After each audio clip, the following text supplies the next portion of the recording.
Breaking news చూస్తున్నాం. విజయవాడ ఉగ్ర లింకుల కేసులో 5 నిందితులను పోలీసులు కస్టడీకి తీసుకున్నారు. రాజమండ్రి జైలు నుంచి నిందితులను పోలీసులు విజయవాడకు తీసుకొచ్చారు. నిందితులు మహమ్మద్ రహమతుల్లా, మహమ్మద్ డానిష్, మీర్జా సోహెల్ బేగ్, సైదా బేగం, అబ్దుల్ సలాం కు జీజీహెచ్ లో వైద్య పరీక్షలు నిర్వహించారు. ఇక విజయవాడ 2వ పట్టణ పోలీస్ స్టేషన్లో లీగల్ ఫార్మాలిటీస్ పూర్తి చేసి ప్రస్తుతం సిసిఎస్ కార్యాలయానికి తరలించారు. 5 రోజుల పాటు సిసిఎస్ కార్యాలయంలోనే అధికారులు విచారించనున్నారు.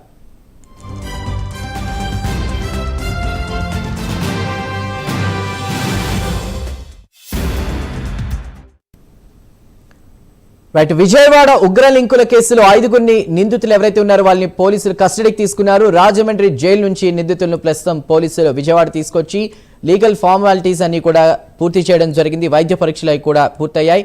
ఇక మీర్జా సోహెల్ బేగ్, సైదా బేగం, అబ్దుల్ సలాం కు జీజీహెచ్ లో వైద్య పరీక్షలు కూడా నిర్వహించినట్టు తెలుస్తోంది. ప్రస్తుతం విజయవాడ 2వ పట్టణ పోలీస్ స్టేషన్ లో లీగల్ ఫార్మాలిటీస్ కూడా పూర్తి చేసి అనంతరం సిసిఎస్ కార్యాలయానికి తరలించారు.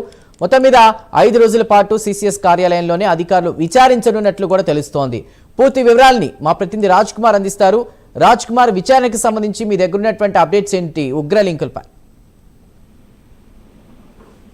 రైట్ చందు, ఏదైతే విజయవాడ ఉగ్రలింకుల కేసుకు సంబంధించినటువంటి వ్యవహారంలో ఐదుగురు నిందితులను ప్రధానంగా పోలీసులు కస్టడీ నుంచి తీసుకున్నటువంటి పరిస్థితి కనపడుతుంది. ఏదైతే విజయవాడ కేంద్రంగా దాదాపుగా 12 మంది ఏదైతే ఉగ్రవాదానికి సంబంధించినటువంటి భావజాలం కావచ్చు, వారితో సత్సంబంధం కలిగినటువంటి వారిని కావచ్చు, దాదాపుగా 12 మందిని ఇప్పటికే పోలీసులు అదుపులోకి తీస్తారు. అందులో 5గురిని కస్టడీ కోరుతూ కూడా విజయవాడ ఏదైతే కోర్టులో కస్టడీ పిటిషన్ ఇప్పటికే పోలీసులు దాఖలు చేసినటువంటి పరిస్థితి కనపడుతుంది. మరి ఈ నేపథ్యంలో రాజమండ్రి సెంట్రల్ జైలు నుంచి కూడా నిందితులను విజయవాడ తీసుకొచ్చారు పోలీసులు. ప్రధానంగా అందులో నిందితులు మహమ్మద్ రహమతుల్లా, అదేవిధంగా మహమ్మద్ డానిష్, మీర్జా సోహెల్ బేగ్, సైదా బేగం, అబ్దుల్ సలాంలకు విజయవాడ ప్రభుత్వ ఆసుపత్రిలో వైద్య పరీక్షలు ముగిశాయి. అనంతరం అక్కడి నుంచి కూడా 2వ పట్టణ పోలీస్ స్టేషన్ కి సంబంధించినటువంటి దాంట్లో కూడా తీసుకువెళ్ళడం, అదేవిధంగా అక్కడ లీగల్ ఫార్మాలిటీస్ మొత్తం కూడా పూర్తి చేసి అనంతరం అక్కడి నుంచి కూడా నేరుగా సిసిఎస్ కార్యాలయానికి తరలించినట్టు కూడా తెలిసింది. మరి 5 రోజుల పాటు ప్రధానంగా